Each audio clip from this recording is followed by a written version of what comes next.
Meyers, merci de nous recevoir chez toi dans cet atelier super inspirant.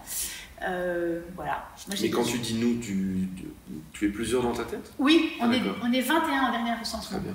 Voilà, j'en ai compté quelques-uns, je peux te les énumérer. Non, mais tu m'avais dit de commencer avec des conneries, donc je commence avec des conneries. Non, on est plusieurs, c'est une bonne question, j'aurais donné des petits noms.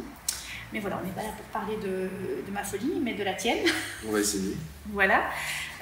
Donc on est là pour parler entre autres de ton dernier ouvrage, de ton premier ouvrage, qui ne sera pas le dernier, mais qui est le dernier en date. Exactement. Là, on va y arriver. Qui s'appelle Souvenir, Remember Souvenir. Donc alors, c'est relié avec du scotch que tu as toi-même.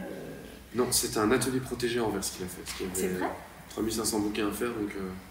Oui, non, mais on a repris quelque chose que tu as fait. Oui, on a recopié. On a recopié, on a sérigraphié, comme on dit. Voilà. On a imprimé en offset, et puis il y a plein de petites manipulations qui ont été faites par un atelier protégé du côté d'Anvers, dont le scotch, dont l'insertion de plusieurs fragments, un poster. Alors au hasard, je tombe sur ce mot, douter. Oui. J'adore ce mot. Est-ce qu'il est constructif ou peut être destructif? Qu'est-ce qu'il évoque? Il est à la fois les deux. Alors chronologiquement, il est d'abord destructeur, et puis il s'approche de la construction, voire de la reconstruction.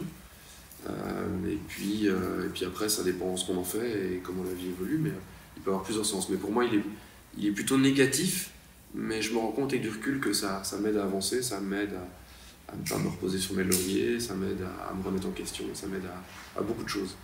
Justement, quel est le moment où il devient plus constructif? Où il devient constructif, où il n'est plus destructeur?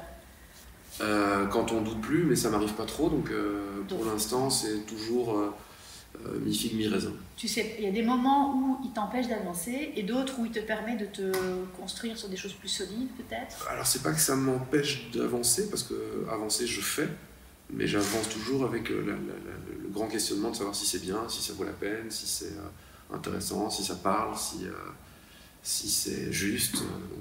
C'est un doute qui est plutôt négatif, mais qui est à la fois positif en même temps. J'estime que se remettre en question, c'est plutôt une bonne chose. Ben justement, en question philo à 2 €, est-ce que si on arrête de douter, on n'est plus un artiste?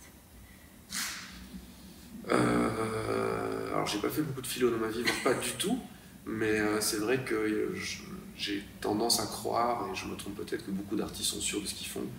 Je ne fais pas du tout partie de cette famille-là. D'accord, tu as un peu répondu quand même. Ouais. Tu as commencé il y a combien de temps? Ce projet? Oui. Oula, je suis très mauvais en date. Combien d'années? 2014, je dirais. Ouais, ça doit être ça, 2014. La première fois? Je peux vérifier en fait. Mon premier jour de peinture est inscrit dans ce bouquin. Maintenant, il va falloir que je retrouve dans les 360 pages la page concernée. Mais c'est vrai que le premier coup de peinture dans ce bâtiment, je l'ai notifié, pas de manière importante, mais alors je vais retomber dessus, c'est sûr et certain, mais je vais essayer de meubler intelligemment en même temps. Tu peux commenter ce que tu 29 septembre 2015. Donc ça, c'est le premier coup de peinture dedans. Mais en amont de ça, il y a eu un an de démarche. De démarche pour obtenir le permis de pouvoir y intervenir. Le 29 septembre 2015, c'est mon premier jour de peinture. C'est entre guillemets, puisque je reprends quelque chose qui est écrit sur le mur, qui est présent sur la photo ici. Quand j'ai commencé à peindre, je ne devais disposer du bâtiment que pour une durée de 3 mois. Finalement, j'ai pu l'investir et y peindre pendant 18 mois. J'y ai travaillé par zone, sorte de carte mentale liée à ce que je ressentais sur le moment et à mes souvenirs. Après, il y a d'autres choses. L'élément déclencheur de tout ceci, parce que ça, c'était... Alors, ça s'est fait en 2 temps, et il y a plusieurs raisons. La première vraie raison, c'est que j'en avais marre de bosser la petite semaine. Quand je dis bosser la petite semaine, c'est 3 jours sur un logo, 1 semaine sur une illustration, et puis tout ça se chevauche avec mes projets artistiques personnels qui étaient vraiment un à côté, et je rêvais de pouvoir m'investir au moins 2 ou 3 mois sur un seul et même projet, et ne faire que ça.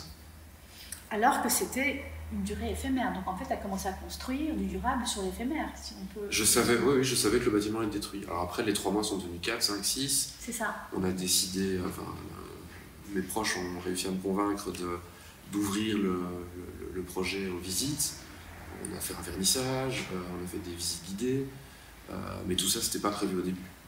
Ça, c'était la première phase. Alors ça, c'était la première phase, et puis le vrai déclencheur de ce projet-là, parce qu'il y avait un projet précédent qui est au début du bouquin, il y a un projet qui parlait de la société Solvay, Oui, tout à fait. donc pas du tout un truc personnel, enfin, si, démarche personnelle, mais sur une thématique qui ne l'était pas. Pardon. J'allais prendre le marque-page, mais... Il y en a plein. Il y en a plein, ok. C'est ce qu'on a appelé avec le graphisme des fragments. Ah oui, c'est vrai, il y en a un autre là. Et puis là, le vrai gros déclencheur a été une séparation. C'est à ça que j'allais venir, donc c'est le chagrin d'amour qui a déclenché le vrai projet. Le projet dans toute son ampleur. Il a cristallisé quelque part ce que tu avais envie de faire depuis longtemps, mais oui. que tu n'avais pas conscience. Oui, et puis c'est vrai que quand j'ai commencé à peindre pour moi, c'était un mix une espèce de pot-pourri de 20 ans de carnet de dessin. Oui. On en retrouve d'ailleurs à certains endroits. Imaginez. Ça, c'est le carnet de recherche du premier projet avant la seconde étape du projet, entre guillemets. Et puis, 20 ans, donc voilà, je disais 20 ans de carnet de dessin, mais il y a aussi le côté écriture automatique journalière, quotidienne. C'était ton carnet, en fait, ton journal intime. Oui, ce que je ne faisais plus ce que je n'ai pas fait pendant 18 mois, parce que je n'ai pas touché mes carnets pendant 18 mois. Ouais, forcément. Je l'ai fait sur les murs. Et donc, Forcément. je l'explique. Je ne parle pas beaucoup personnellement dans le livre. Tu exprimes... J'exprime les grandes étapes pour que les gens qui n'ont pas vu le projet puissent comprendre. Alors je l'ai écrit à la main en français, et puis c'est traduit à la fin du bouquin en néerlandais et en anglais. Je vois ici, toi, c'est pas possible. Je suis perdue. J'ai peur, je me sens abandonnée. Je me sens... Et là, il y a un surpris. Non, on ne voit plus la suite, là. Là, mais c'est un début, on devrait faire un concours. C'est le hasard c'est le hasard des murs, c'est le hasard de la démolition. Il y a quelque chose de surpris.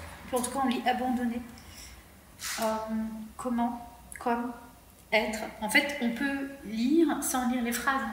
On peut prendre des mots et en faire ce qu'on veut. Ce qui était un peu le but, notamment dans les pièces où j'écrivais de manière lisible et continue, j'ai trouvé des trucs et astuces pour que les gens ne puissent pas en comprendre la totalité. C'est-à-dire qu'il y avait une très grande pièce que j'appelle sarcophage, où j'ai fait, je dirais, 5 ou 6 fois le tour de la pièce.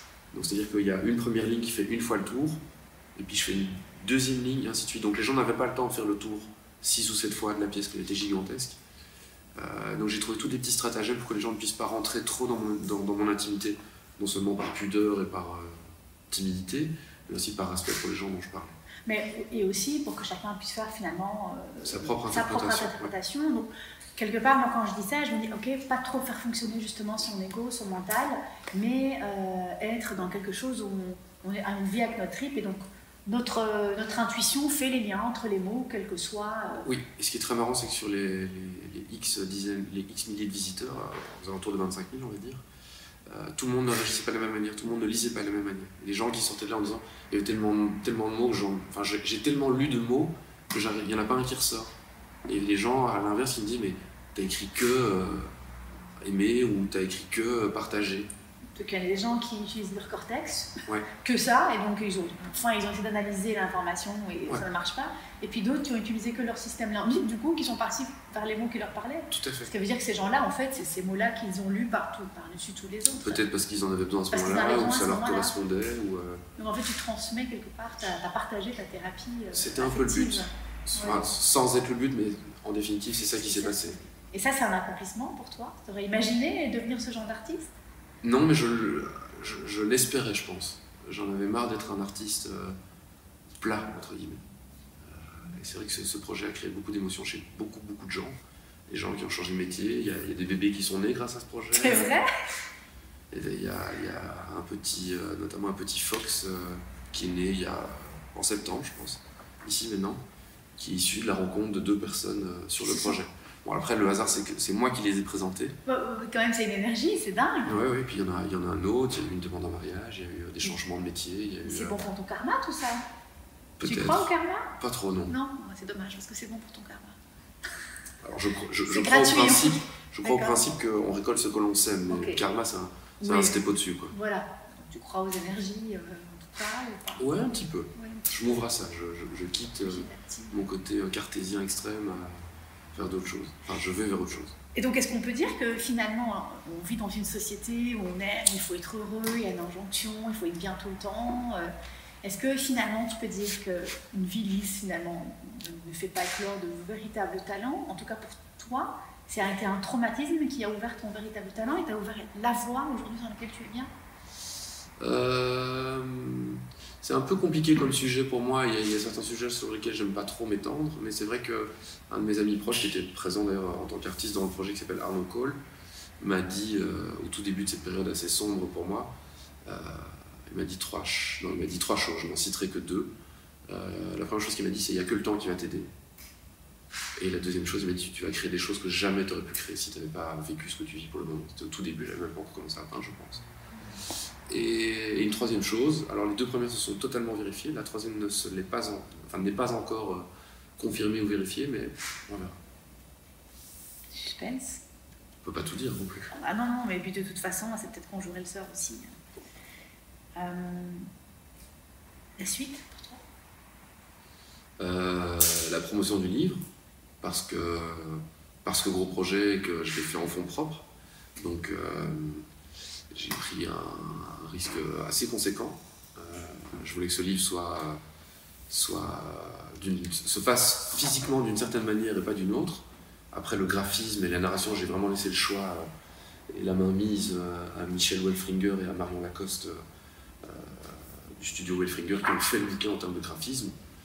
Je suis très peu intervenu dessus. C'est magnifique. Mais je voulais vraiment que le bouquin soit vraiment qualitatif, qu'il soit pas cher. Alors je rentrerai pas dans les détails, mais il est au prix de 60 €. Mais par rapport à ce qui m'a coûté physiquement, financièrement je dirais plutôt, il est vraiment pas cher. Il y a 4 papiers différents. C'est un objet, hein. Il y a des fragments glissés, il y a des rabats, il y a plusieurs types d'impressions, il y a des textes. C'est vraiment un bel objet. On va pas l'appeler livre, on va l'appeler objet. Ou alors livre tel qu'on les a conçus avant, quoi, hein, tel qu'on les concevait dans le temps. Ou un livre-objet, j'aime assez bien le mot. Notamment une de mes pages à rabat et une de mes préférées. Parce que c'est un pot pourri de 20 ans de carnet de dessin. Alors j'ai des centaines et des centaines de carnets. Il a fallu que j'en choisisse quelques-uns. Dans ces quelques-uns, il a fallu que je choisisse une page. Donc là, il y en a, je ne sais pas compter, mais je dirais à vue d'œil, il doit y en avoir une vingtaine ou une trentaine.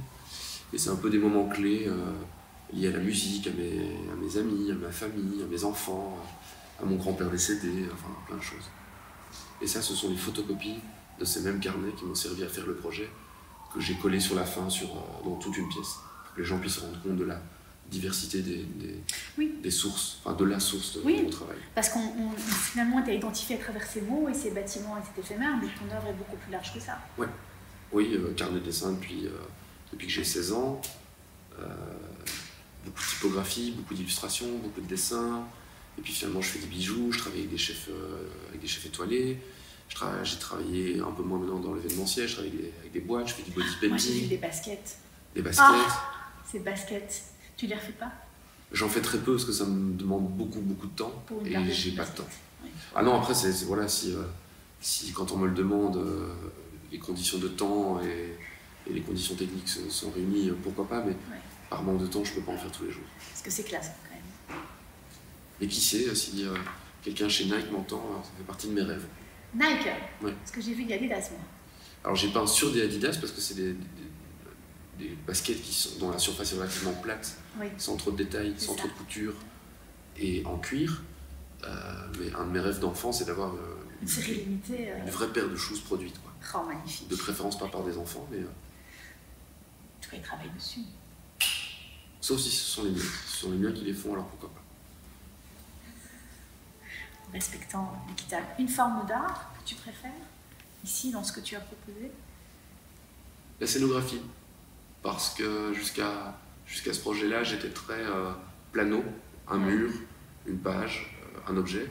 Là, j'ai vraiment pu créer un parcours, une scénographie. Et c'est quelque chose dont j'avais vraiment à la fois besoin et à la fois envie. Et donc j'ai pu créer un dédale, un parcours, j'ai pu raconter une histoire physiquement, en écrivant sur les murs, en choisissant où les gens allaient passer. avec des jeux de lumière, avec des projections dans certaines pièces, avec des collages dans d'autres. Le côté multitâche est quelque chose qui est... C'était une problématique chez moi dans le sens où je me posais la question de savoir pourquoi est-ce que je me dispersais autant, et notamment aussi pourquoi est-ce que je remplis autant. Et puis grâce à ce projet, ou à cause de ce projet, je me suis assumé en tant que multitâche, éparpillé, multidisciplinaire. Oui, parce qu'on n'arrête pas de dire qu'il faut faire qu'une chose à la fois, qu'il faut choisir et tout. Ton message, c'est qu'en fait aussi c'est ton identité, tu es comme ça. Voilà, je m'assume plus maintenant grâce à ça. Merci Denis. Avec plaisir.